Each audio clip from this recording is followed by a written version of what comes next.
नमस्कार, राम राम। श्रीनगर में हजरत बल दरगाह में जो हुआ, उस पर देश भर की जो प्रतिक्रियाएं हैं, उसे आप देख लीजिए। वहाँ के राजनीतिक दल क्या कह रहे हैं, सरकार क्या कह रही है वहाँ की, जो विपक्ष में बैठी शक्तियां हैं, वो क्या कह रही हैं। उनके हिसाब से गलत यह नहीं है कि किसी ने अशोक स्तंभ को विकृत किया पत्थर से तोड़कर। गलत यह है कि जिसने उस स्तंभ को वहां खुदवाया, वह उसने कुफ्र किया है और उसे दंडित किया जाना चाहिए। ऐसा महबूबा मुफ्ती भी कह रही है, ऐसा तमाम लोग कह रहे हैं। यानी अशोक स्तंभ जो राष्ट्रीय प्रतीक है, उसे खुदवाने से पहले पूछा जाना चाहिए कि क्या यहां लगवाएं, आपकी भावना को ठेस तो नहीं पहुंचने वाली है। यही लोग जब वाराणसी के ज्ञानवापी में हिंदू प्रतीकों के उभर आने पर चिल्लाते हुए पाए गए कि नहीं नहीं, यह तो ज्ञानवापी मस्जिद का हिस्सा है। जो शंख चक्र और कमल के फूल आदि जो वहां मिले हैं, उन सबको उन्होंने ज्ञानवापी का हिस्सा कहा, जो कि इस्लामिक आर्किटेक्चर का कभी कोई हिस्सा था ही नहीं, हो ही नहीं सकता है। ये गजब का घालमेल है, गजब की केमिस्ट्री है, जिसमें सुविधा से अपने हिसाब से चीजों को हम अलग अलग करके देखते हैं, अलग अलग व्याख्या करते हैं। स्पष्ट है कि वह हिंदू मंदिर था, भगवान शिव का मंदिर था, उसे तोड़ करके ऊपर जो है बना दिया एक मस्जिद। लेकिन जब उससे प्रमाण मिलने लगे तो कहा नहीं नहीं, यह तो हमारे ही आर्किटेक्चर का हिस्सा है। लेकिन हजरत बल में जब अशोक स्तंभ किसी ने खोदा तो वह जो है कुफ्र हो गया, क्योंकि वह उनके बिलीफ जो है, उनका जो मजहबी जो उनकी आस्था है, उसके विरुद्ध है, कुफ्र है वो। क्योंकि वे किसी एम्ब्लेम को नहीं मानते, किसी प्रतीक को नहीं मानते। उनके हिसाब से वह एक अन्यायपूर्ण कृत्य है, जिसके लिए कि वह एम्ब्लेम लगवाने वाला जो व्यक्ति है, वह दंड का भागी हो जाता है।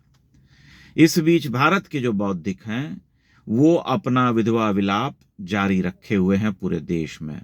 वे अपनी छाती पीट रहे हैं। वे बस एक ही आलाप में गाना गा रहे हैं कि बस नरेंद्र मोदी ने और भाजपा की सरकार ने देश में जो है सब कुछ खराब कर दिया, हमें गांधी जी चाहिए, गांधीवाद वापस लाओ, गांधीवाद ही हल है। जो गांधी जी अपने जीवन काल में रहते हुए इस देश को बचा नहीं सके, जिनका एक भी आंदोलन सफल नहीं हुआ, जिनका एक भी कर्म सिद्धांत जो उन्होंने दिया जीवन में, राजनीति के क्षेत्र में, सभ्यता संस्कृति के आयाम में, वह सब विफल हो गया बुरी तरह से। और वे कहीं से भी इस देश का रक्षण करने में सफल नहीं हुए, हिंदुओं का रक्षण करने में सफल नहीं हुए। वो गांधी जी आज अगर दोबारा उपस्थित हो जाएंगे तो वे कौन सा हल ढूंढ करके लाएंगे, वे क्या निराकरण देंगे, इसका क्या करेंगे? वे तो वही कहेंगे कोई बात नहीं, अगर तुम्हारे मंदिर तोड़े गए, तुम्हारे लोग मर रहे हैं तो मर जाएं, मरने दो, मरना ही स्वीकार कर लो। अगर स्त्रियां बलात्कृत हो रही हैं तो उन्हें बलात्कृत होने दो। अगर उन्हें कोई मारने आ रहा है तो उन्हें अपनी आत्महत्या करके जान दे देना चाहिए, लड़ना नहीं चाहिए। ये गांधीवाद है। इस गांधीवाद से इस देश का कौन सा भला होने वाला है? इस देश की सभ्यता संस्कृति का कौन सा रक्षण होने वाला है? कोई बुद्धिमान व्यक्ति मुझे बताए। इसका रक्षण तो केवल शास्त्र सम्मत ही हो सकता है, जिसमें कि यह स्पष्ट लिखा हुआ है कि धर्म अधर्म का रास्ता अलग है। जो अधर्म कर रहा है, जो अन्याय कर रहा है, उसे जो भोगता है या उसे जो सहता है, वह स्वयं अधर्मी है, उसका प्रतिकार करना चाहिए। क्योंकि तुमने अधर्म किया नहीं, किसी ने तुम्हारे ऊपर थोपा, उसे तुमको विवश कर दिया कि तुम अपनी रक्षा करो, अपने मौलिक अधिकारों की रक्षा करो, अपने जीवन की रक्षा करो, अपने प्राण की रक्षा करो, अपनी सभ्यता संस्कृति की रक्षा करो, अपनी आत्मा की रक्षा करो। तो उस रक्षा के लिए उसे खड़ा होना होगा, न कि गांधी जी की तरह कहना होगा कि नहीं भाई, अब तो हम, अगर तुम मुझे मारना चाहते हो तो मुझे मार डालो, पूरे देश को ही समाप्त कर दो, पूरी सभ्यता संस्कृति को ही नष्ट कर दो। इसका मतलब यही हुआ कि भारतीय इतिहास में जिन जिन महापुरुषों ने युद्ध लड़ा या प्रतिरोध किया, उन सब को हमें भूल करके अब केवल इन बौद्धिकों को सुनना चाहिए, इन प्रलापियों को सुनना चाहिए, जो आए दिन एक ही सुर में बस एक तारा बजाते रहते हैं। एक ही राग है इनके पास, संगीत का एक ही राग इनके पास है, वही ये बजाते हैं, वही सुनते हैं, उसे ही कहते हैं सुनो तुम। इतना स्पष्ट है सब कुछ आपके सामने जो चल रहा है। विपक्ष की जो पार्टियां हैं, वे आप बिहार में देख लीजिए वो कैसे कर रहे हैं, वो कैसे कर रहे हैं उनके नेता। कोई प्रश्न पूछने जाता है, पत्रकार तो चिल्लाते हैं मोदी चोर है, मोदी चोर है, वोट चोर है, वोट चोर है। प्रश्न कुछ और पूछा जा रहा है, लेकिन वह कह रहा है मोदी चोर है। लेकिन इन बौद्धिकों के लिए वह स्वीकार है। वो कहते हैं कि नहीं नहीं, वही ठीक है, वही सबसे अच्छे लोग हैं, विपक्ष के लोग। किसी प्रश्न का कोई उत्तर नहीं। आपसे प्रमाण मांगा जाए कि आपने कहा चोर हैं, चोर कैसे हैं सिद्ध कीजिए, चुनाव आयोग ने कहा सिद्ध कीजिए, लेकिन उसे सिद्ध नहीं करना है। बस कहना है कि हम एटम बम फोड़े, अब हाइड्रोजन बम फोड़ेंगे, उसके बाद कोई और बम फोड़ेंगे। लेकिन बस आरोप लगाते रहेंगे और विपक्ष ये कहता रहेगा कि हम ठीक हैं, और बौद्धिक जो है इनके पक्ष में आकर के खड़े हो जाएंगे। बौद्धिक कहेंगे गांधी जी को लाओ, गांधी जी आ जाएंगे इस देश में और देश जो है सुधर जाएगा, सुरक्षित हो जाएगा। बहुत सीधी सी बात है कि गांधी जी से उस समय भी यह देश नहीं बचा, तो आज क्या बचेगा। जब गांधी जी अपने चरमोत्कर्ष पर थे, जब गांधी जी के एक इशारे पर पूरा देश चल पड़ता था, वही गांधी जी कुछ नहीं कर पाए, ठगे रह गए, हताश खड़े थे, उनके सारे अधिकार जा चुके थे, कोई उन्हें सुनने वाला नहीं रह गया था। तब गांधी जी यहाँ वापस आकर के कौन सा महान कार्य कर देंगे और कौन सा जो है हल ढूंढ करके दे देंगे इस देश को। इतना स्पष्ट है सब कुछ। देखा, आप देख सकते हैं क्या चल रहा है इस देश में।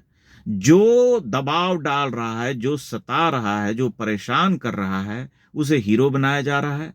और जो परेशान हो रहा है, जो मारा जा रहा है, जिसकी सभ्यता संस्कृति नष्ट की जा रही है, उसे ही जो है बनाया जा रहा है कि नहीं यही ऑपरेसर है, यही दबाव डाल रहा है, यही षड्यंत्रकारी है। यह जो है कमाल का खेल चल रहा है इस देश में बौद्धिकों के द्वारा। ये एक अद्भुत गठजोड़ है भारत के लोकतंत्र के कथित पहरुओं का और लोकतंत्र के चौथे स्तंभ के रक्षकों का, बौद्धिकों का, साहित्यकों का, कवियों का। किसी एक कवि ने, किसी एक लेखक ने इस बारे में कुछ नहीं लिखा। जो अकादमिक जगत के महान कवि लेखक हैं, उन्होंने, किसी एक व्यक्ति ने इसका विरोध नहीं किया। अशोक स्तंभ को नष्ट कर दिया, विकृत कर दिया, लेकिन सब ने मुंह पर टेप लगा लिया है। कोई एक शब्द बोलने को तैयार नहीं है।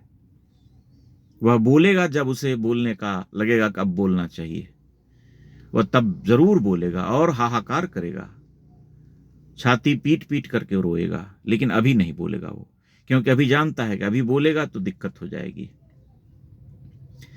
इतना बेईमान बौद्धिक समाज पूरी विश्व सभ्यता में मैंने आज तक कहीं नहीं देखा। जो भारत का बौद्धिक समाज है, यह इतना कुंठित, इतना एकमुखी, इतना एक पक्षीय, इतना बेईमान, इतना दुराग्रही कि जिसकी कल्पना नहीं की जा सकती। लेकिन इन्हीं लोगों का सिक्का चलता है, इनका ही जमा हुआ है, इनके ही लोग जो हैं आगे बढ़ते हैं, इनके ही लोग पुरस्कृत होते हैं। वही महान कवि हैं, वही महान लेखक हैं, वही मानवतावादी हैं।